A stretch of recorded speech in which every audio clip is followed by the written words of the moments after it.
ঈদ ছিল? সাহাবায়ে কেরামের যুগে 12 রবিউল আউয়াল কোনো ঈদ ছিল? তাবেঈদের যুগে 12 রবিউল আউয়াল কোনো ঈদ ছিল? এটা আপনি ইমাম ইবনে কাসির রাহিমাহুল্লাহ লিখেছেন, আরো অনেক ইমামগণ লিখেছেন। এটা ইরবিলের বাদশা মুজাফফরউদ্দিন শুরু করেছেন, আমি সেই দিকে যাচ্ছি না। এবার বুঝেন, রাসূলুল্লাহ সাল্লাল্লাহু আলাইহি ওয়াসাল্লাম রবিউল আউয়ালে জন্মগ্রহণ করেছেন, রাসূলুল্লাহ সাল্লাল্লাহু আলাইহি ওয়াসাল্লাম পৃথিবীতে এসেছেন। আমরা খুশি না বেজার? জোরে বলেন, আমরা খুশি না বেজার? রাসূলুল্লাহ সাল্লাল্লাহু আলাইহি ওয়াসাল্লাম পৃথিবীতে আসছেন, আমরা খুশি না বেজার? দেখি আমরা কারা কারা খুশি, একটু হাত তুলি তো। রাসূলুল্লাহ সাল্লামের আগমনে আমরা খুশি না বেজার? রাসূলুল্লাহ সাল্লাল্লাহু আলাইহি ওয়াসাল্লামের আগমন, এটাকে বলে মিলাদুন নবী। আমাদের দেশে একদল মানুষ আছে, বলবে যারা মিলাদুন নবী মানে না তারা কাফের। আরে মিলাদুন নবী মানে রাসূলুল্লাহ সাল্লামের জন্ম, রাসূলুল্লাহ সাল্লাম জন্মগ্রহণ করেছেন, এ কথা কি পৃথিবীর কেউ অস্বীকার করে? আরে ভাই, রাসূলুল্লাহ সাল্লাম জন্মগ্রহণ না করলে আপনি তার উম্মাহ হলেন কেমনে? রাসূলুল্লাহ সাল্লাম জন্মগ্রহণ না করলে আপনি শরিয়া পেলেন কেমনে? রাসূলুল্লাহ সাল্লাম জন্মগ্রহণ না করলে আপনি দ্বীন পেলেন কেমনে? তো মিলাদুন নবী মানে রাসূলুল্লাহ সাল্লাল্লাহু আলাইহি ওয়াসাল্লামের জন্ম।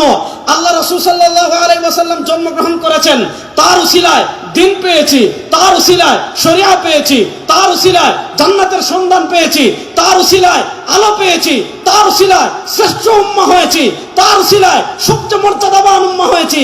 সুতরাং যার কারণে আমরা শ্রেষ্ঠ উম্মাহ হয়েছি, যার কারণে দ্বীন পেলাম, কোরআন পেলাম, হাদিস পেলাম, শরিয়া পেলাম, তার আগমনে আমরা খুশি না বেজার? জোরে বলেন, খুশি না বেজার? এবার বলেন, রাসূলুল্লাহ সাল্লাল্লাহু আলাইহি ওয়াসাল্লাম পৃথিবীতে আগমন করেছেন, আমরা খুশি। সেই খুশি আমরা প্রকাশ করতে চাই কি চাই না? চাই। বলেন, সেই খুশি আমরা প্রকাশ করতে চাই কি চাই না? চাই। এবার আমরা বলি রাসূলুল্লাহ সাল্লাল্লাহু আলাইহি ওয়াসাল্লামের আগমনে আমরাও খুশি, রাসূলুল্লাহ সাল্লাল্লাহু আলাইহি ওয়াসাল্লামের জন্মের খুশি আমরা প্রকাশ করতে চাই। এবার প্রশ্ন হলো, রাসূলুল্লাহ সাল্লাল্লাহু আলাইহি ওয়াসাল্লামের জন্মের খুশি আমরা কিভাবে প্রকাশ করব? উত্তর হলো, রাসূলুল্লাহ সাল্লাল্লাহু আলাইহি ওয়াসাল্লামের জন্মের খুশি আমরা প্রকাশ করতে চাই ওইভাবে যেইভাবে করেছেন রাসূল সাল্লাল্লাহু আলাইহি ওয়াসাল্লাম, যেইভাবে করেছেন সাহাবায়ে কেরাম। এবার প্রশ্ন হলো, রাসূল করিম সাল্লাল্লাহু আলাইহি ওয়াসাল্লাম তার জন্মের খুশি কিভাবে প্রকাশ করেছেন? এটা জানার জন্য পৃথিবীর এত দূরে যাওয়ার দরকার নাই। আপনি সহিহ মুসলিমে যান, সহিহ মুসলিমের কিতাবুস সিয়াম অধ্যায়ে ইমাম মুসলিম রাহিমাহুল্লাহ হাদিস এনেছেন। হযরত আবু কাতাদা আনসারী রাদিয়াল্লাহু তাআলা থেকে বর্ণিত হাদিস, সুইলা আন সিয়াম ইয়াউমিল ইসনাইন। আল্লাহ রাসূল সাল্লাল্লাহু আলাইহি ওয়াসাল্লাম সপ্তাহে প্রত্যেক সোমবারে রোজা রাখতেন।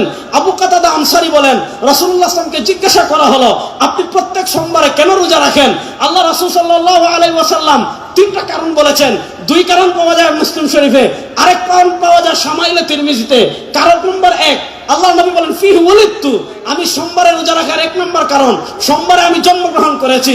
আমি সোমবারে রোজা রাখার 2 নম্বর কারণ, ফিহি উবাসু আলাইয়া, আমার উপর সোমবারে প্রথম ওহী আসছে। সোমবারে রোজা রাখার 3 নম্বর কারণ, নবী বলেন, সোমবারে বান্দার আমল আল্লাহর কাছে পেশ করা হয়।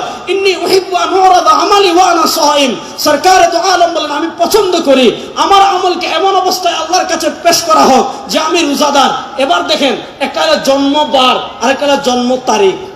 জন্মবার সপ্তাহে আসে একবার, জন্ম তারিখ বছরে আসবে একবার।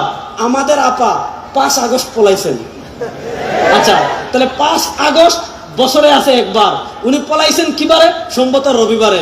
রবিবার আসে কিবার? সপ্তাহে একবার। মনে করেন আজকের এই মাহফিল, এটা কত তারিখ? 11 আগস্ট, 21 আগস্ট। 21 আগস্ট বছরে আসে একবার। বার হলো কি? শুক্রবার। বার আসে সপ্তাহে একবার। এবার একটা জিনিস খেয়াল করেন, আল্লাহ রাসূল সাল্লাল্লাহু আলাইহি ওয়াসাল্লাম তার জন্মের খুশি স্বরূপ কি করছেন? 1 নাম্বার, তিনি তার জন্মের শুকরিয়া আদায় করার জন্য তারিখ নির্ধারণ করেন নাই, তিনি তার জন্মের শুকরিয়া স্বরূপ নির্ধারণ করেছেন বারকে। বার আসে সপ্তাহে একবার, মাসে আসে কমসে কম 4 বার। 12 মাসে যদি 1 বছর হয়, 4 বারে 48। আল্লাহ রাসূল সাল্লাল্লাহু আলাইহি ওয়াসাল্লাম তার জন্মের খুশি প্রকাশ করার জন্য তারিখ নির্ধারণ করেন নাই।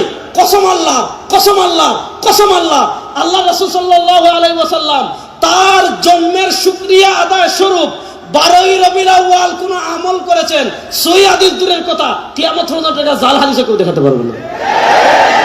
জাল হাদিসে দেখাতে পারবে না। আল্লাহ রাসূল সাল্লাল্লাহু আলাইহি ওয়াসাল্লাম তার জন্মের শুকরিয়া স্বরূপ কি করেছেন? তারিখ নির্ধারণ করেন নাই, সোমবারে রোজা রেখেছেন। এবার দেখেন আমাদের কাজ কি? ইতাআত রাসূল। আল্লাহ বলেছেন, মান ইউতিউর রাসূলা ফাকাদ আতা আল্লাহ। আল্লাহ বলেছেন, ইয়া আইয়ুহাল্লাযীনা আমানু আতিউল্লাহ ওয়া আতিউর রাসূল। আল্লাহ বলেছেন, মা আতাকুমুর রাসূলু ফাখুযু ওয়া মা নাহাকুম আনহু ফান্তাহু। আল্লাহ বলেছেন, মা কানা লিমুমিন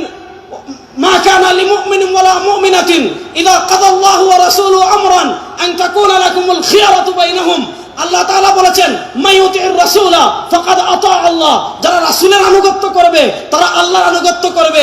এবার দেখেন, রাসূল নির্ধারণ করেছেন বার, আমি নির্ধারণ করলাম তারিখ। রাসূল রাখলেন রোজা, আমি বানাইলাম ঈদ। রাসূলের আনুগত্য বাদ দিয়ে যারা 12 রবিউল আউয়াল কথিত সাইয়্যিদুল আয়াত পালন করবে, এরা ভণ্ড ছাড়া কিছু না।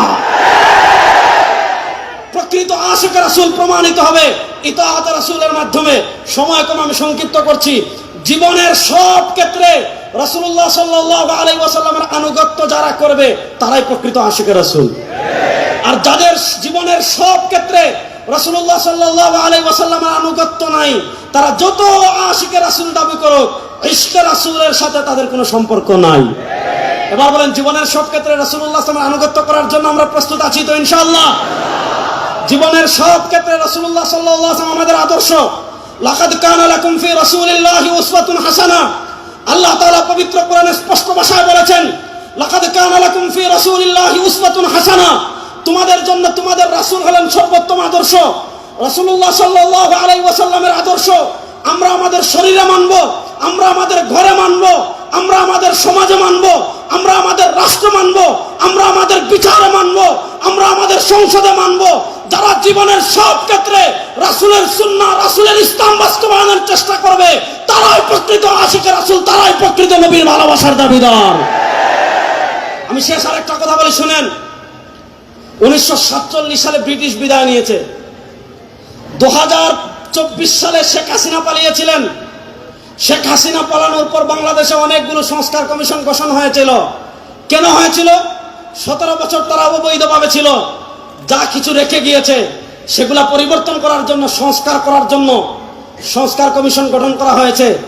আমি আমার তারুণ্যের কাছে জানতে চাই, আমি আমার যুবকদের কাছে জানতে চাই, আমি আমার এই তাওহীদ প্রিয় জনতার কাছে জানতে চাই, 1803 সাল থেকে নিয়ে 1947 সাল পর্যন্ত যারা আমাদের দেশ দখল করে রেখেছিল, যারা আমাদের দেশে জুলুম করেছিল, যারা আমাদের দেশের সম্পদ লুণ্ঠন করেছিল, যারা আলেমদের উপর অত্যাচার করেছিল, সেই ব্রিটিশ বেনিয়ারা যে আইন আমাদের দেশে রেখে গিয়েছে, ব্রিটিশ বেনিয়ারা যে বিচার ব্যবস্থা আমাদের দেশে রেখে গিয়েছে, ব্রিটিশ বেনিয়ারা যে শিক্ষা ব্যবস্থা আমাদের দেশে রেখে গিয়েছে, ব্রিটিশ বেনিয়ারা যে অর্থনীতি আমাদের দেশে রেখে গিয়েছে, সেই ব্রিটিশ বেনিয়াদের বিচার ব্যবস্থা 54 বছর বাংলাদেশে ব্যর্থ হয়েছে। খুন বন্ধ করতে পারে নাই, দর্শন বন্ধ করতে পারে নাই। এই রবিউল আউয়াল থেকে দীপ্ত শপথ নেন, ব্রিটিশের বিচার ব্যবস্থা বাংলাদেশে আর চলবে না, বিশ্ব নবীর বিচার ব্যবস্থা বাংলাদেশে বাস্তবায়ন হবে। প্রস্তুত আছেন তো যুবকরা ইনশাআল্লাহ? প্রস্তুত আছেন তো যুবকরা ইনশাআল্লাহ? এই রবিউল আউয়ালে আমাদের দীপ্ত শপথ নিতে হবে, ইসলামের নাম নিয়ে কোনো মুনাফিকি বাংলাদেশে আমরা সহ্য করব না। আমাদের দেশে একদল দেখবেন কুচ আমেরিকা, কুচ ইন্ডিয়া, কুচ জাতিসংঘ, কুচ ইসলাম। আমেরিকারেও খুশি করতে চায়, ভারতরেও খুশি রাখতে চায়, জাতিসংঘরেও খুশি রাখতে চায়, পাগলা ট্রাম্পরেও খুশি রাখতে চায়, দুলাভাই মোদিজিরেও খুশি রাখতে চায়। আবার ইসলামের কথা বলবে, ইসলাম নিয়ে তামাশায় বাংলাদেশে আর চলতে দেওয়া হবে না ইনশাআল্লাহ। আপনারা প্রস্তুত আছেন তো? আমার নবী যে ইসলামের জন্য দান শহীদ করেছেন, আমার নবী যে আদর্শের জন্য রক্ত ঝরিয়েছেন, সেই পিওর রাসূলের রাষ্ট্র ব্যবস্থা বাংলাদেশে প্রতিষ্ঠা হোক। আমার তারুণ্য প্রস্তুত আছেন না? না ইনশাআল্লাহ। শেষ একটা কথা বলে আমি আপনাদের থেকে বিদায় নেব, শুনেন। আজকে এখানে আসার পথে খবর পেয়েছি আমাদের দেশে একজন ধর্ম প্রতিমন্ত্রী হয়েছেন। সরকার যাকে ইচ্ছা তাকে ধর্ম প্রতিমন্ত্রী বানাক, আমাদের আপত্তি নেই, আমরা এটা নিয়ে আপত্তি করি না। কিন্তু শুনেন, এই বাংলাদেশের ম্যাক্সিমাম মানুষ, সংখ্যাগরিষ্ঠ মানুষ আহলুস সুন্নাহ ওয়াল জামাতের অনুসারী। বলেন, এই বাংলাদেশের সংখ্যাগরিষ্ঠ মানুষ কি? আহলুস সুন্নাহ ওয়াল জামাতের অনুসারী। আমরা স্পষ্ট ভাষায় বলি যে আপনারা যেই ক্ষমতায় যান, ইতিহাসের নামে মুআবিয়া রাদিয়াল্লাহু তাআলার সমালোচনা পাঠ্যপুস্তকে আনবেন, যে আঙ্গুল দিয়ে লিখবেন ওই আঙ্গুল ভাঙা ফেলাবো। ইতিহাসের নামে হযরত উসমান গনি রাদিয়াল্লাহু তাআলার সমালোচনা করবেন, সাহাবা একরামের সমালোচনা করবেন, ওই তামাশা বাংলাদেশে আর চলবে না। আপনারা ধর্মমন্ত্রী বানিয়েছেন, আমি ধর্মমন্ত্রী বানাচ্ছেন এটা নিয়ে সমালোচনা করছি না, তিনি একজন কট্টর লামাযহাবী। তাকে ধর্মমন্ত্রী বানান, সমস্যা নাই। কিন্তু যদি আমাদের ইসলামিক ফাউন্ডেশনের কোনো বইয়ে অথবা আমাদের দেশে আবহমান কাল থেকে হাজার বছর থেকে যে নামাজ চলে আসছে, যে ইবাদত চলে আসছে, যে দিন চলে আসছে, এগুলা যদি পরিবর্তন করার চেষ্টা করেন, মাননীয় প্রধানমন্ত্রী আপনার দৃষ্টি আকর্ষণ করছি, জাতীয় মসজিদে সবার আগে জাতীয়ভাবে বাহাস হবে ইনশাআল্লাহ। ওদিকে 100 জন থাকবেন, এক রেজাউল করিম আপনার যথেষ্ট ইনশাআল্লাহ। 100 জন আনবেন, এক রেজাউল করিম আপনার যথেষ্ট ইনশাআল্লাহ ঘোষণা দিচ্ছি। আমাদের নামাজকে জাল প্রমাণ করবে, আমাদের ইবাদতকে জাল প্রমাণ করবে পৃথিবীতে এমন কোন পাপের বেটার জন্ম হয় নাই। সুতরাং আপনারা যাকে ইচ্ছা তাকে ধর্ম প্রতিমন্ত্রী বানান, কিন্তু আবহমান কাল থেকে হাজার বছর থেকে আহলুস সুন্নাহ ওয়াল জামাতের অনুসরণ করে দেশের মানুষ যে ইবাদত করে আসতেছে, এগুলা ভুল প্রমাণ করে যদি কোন সিলেবাস আপনারা বাস্তবায়ন করতে চান, আগে বায়তুল মুকাররম পাস হবে, তারপরে সমাধান হবে ইনশাআল্লাহ। আপনারা নবীর আদর্শ বাস্তবায়ন করার জন্য প্রস্তুত আছো তো যুবকরা ইনশাআল্লাহ? শুনেন, পৃথিবীর প্রান্তে প্রান্তে এই শতাব্দী, আমি সব জায়গায় বলি, গত 100 বছর ভাই মার খাইছি, আগামী 100 বছর মার দিব ইনশাআল্লাহ। গত 100 বছর পরাজিত হয়েছে, আগামীর পৃথিবী ইসলামের বিজয়ের শতাব্দী হবে ইনশাআল্লাহ। আগামী পৃথিবীতে 2টা লড়াই হবে, তারুণ্য প্রস্তুত আছেন তো ইনশাআল্লাহ? আমার নবী 1400 বছর আগে বলেছেন, ইসাবাতান মিন উম্মতি আহরাজাহুম আল্লাহু মিনান নার। প্রস্তুতি নেন ইনশাআল্লাহ। হিন্দুস্তানের হিন্দুবাদী আধিপত্যবাদী শক্তির বিরুদ্ধে লড়াই হবে ইনশাআল্লাহ। ইহুদিবাদী আধিপত্যবাদী শক্তির বিরুদ্ধে লড়াই হবে।